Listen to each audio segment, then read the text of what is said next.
এখানে যুদ্ধ দুই পক্ষের হতে হয়, মারামারি দুই পক্ষের হতে হয়, হামলা পাল্টা হামলা এটা দুই পক্ষের হতে হয়। আমাদের পক্ষ থেকে শান্তি ছাড়া, আপোষ ছাড়া, ঐক্য ছাড়া আর কোনো কথা এখন পর্যন্ত আমরা বলি নাই। অপর পক্ষ বারবার বলে আসছেন, কেন বলে আসছেন এই বিষয়টা খতিয়ে রাখার জন্য আমরা বুদ্ধিজীবী মহল, বিবেচক মহল এবং যারা উম্মতের এই বিষয়গুলি নিয়ে গবেষণা করেন তাদের কাছে অনুরোধ জানিয়েছি বিষয়টা যেন তারা খতিয়ে দেখেন, বাকি আমরা আপনাদেরকে প্রতিশ্রুতি দিতে পারি ইনশাআল্লাহ শান্তির ক্ষেত্রে প্রতিবন্ধকতা সৃষ্টি হয় এমন কোনো কাজে ছিলাম না, থাকবো না ইনশাআল্লাহ। আমার দাবি আদায়ের জন্য আমি যদি 7 বছর যাবৎ বৈষম্যের শিকার হই, সেখানে আমার দাবি আদায়ের জন্য আমাকে যা যা করতে হবে সেটা আমাকেই করে নিতে হবে। আমার দাবিটা আপনি আদায় করে দিবেন না। 7 বছরের বৈষম্য দূর করার জন্য আমার 2 মিনিটে যদি আমার প্রস্তাবনা পেশ করতে হয় সেটার ভাষা যেমন হওয়া উচিত, আমি মনে হয় তার চেয়ে বেশি কিছু করি নেই। পৃথিবীর প্রত্যেকটা প্রতিষ্ঠান এবং দলের একজন প্রধান থাকেন। বর্তমান দাওয়াত ও তাবলীগের যিনি প্রধান মাওলানা সাদ সাহেব দামাত বারাকাতুহুম,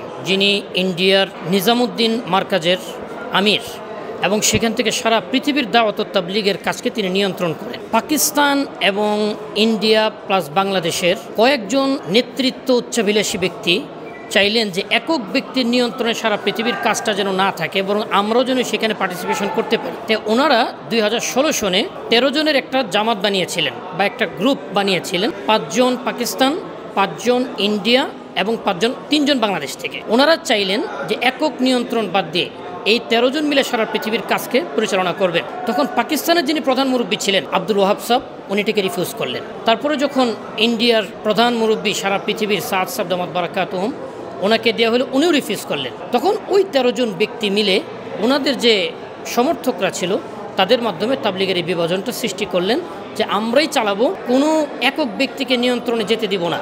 এই নেতৃত্বের দ্বন্দ্ব নিয়েই সারা পৃথিবীর ভিতরে এটা 2 ভাগে প্রাথমিকভাবে বিভক্ত হয়েছিল। পরে যখন বিষয়টা প্রকাশিত হলো, জানাজানি হলো, সারা পৃথিবী ঠান্ডা হয়ে গেছে, সারা পৃথিবীতে বিষয়টা মিটে গেছে। একমাত্র বাংলাদেশ যেখানে দিন যত যাচ্ছে এই দ্বন্দ্বটা আরও বাড়ছে। তাই আমরা ওনাদেরকে ঐক্যের আহ্বান জানিয়েছি।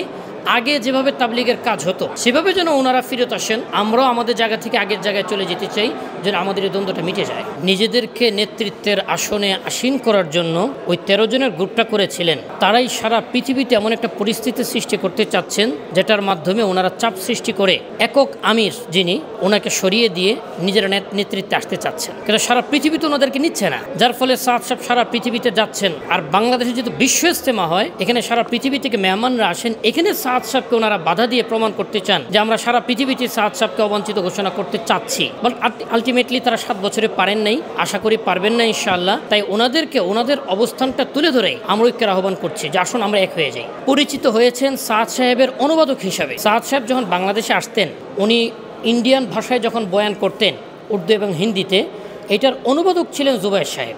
যখন তিনি এই অনুবাদকের সুযোগে সারা পৃথিবীতে একটা পরিচিতি লাভ করলেন, ওনার একটা অবস্থান সৃষ্টি হইল, তো ওনাকে ব্যবহার করলো সেই 13 জনের গ্রুপ এবং ওনার মাধ্যমে এই নতুন একটা প্ল্যাটফর্ম ওনারা পৃথিবীতে দাঁড়ান করানোর চেষ্টা করলেন আর কি। তো এই জন্য জুবায়ের সাহেব সারা পৃথিবীতে যাবেন, যেতে পারেন, কিন্তু সাদ সাহেব যে তাবলীগের ইস্যুতে যাচ্ছেন, এইভাবে জুবায়ের সাহেবের সারা পৃথিবীতে যাওয়ার কোনো সুযোগই নেই।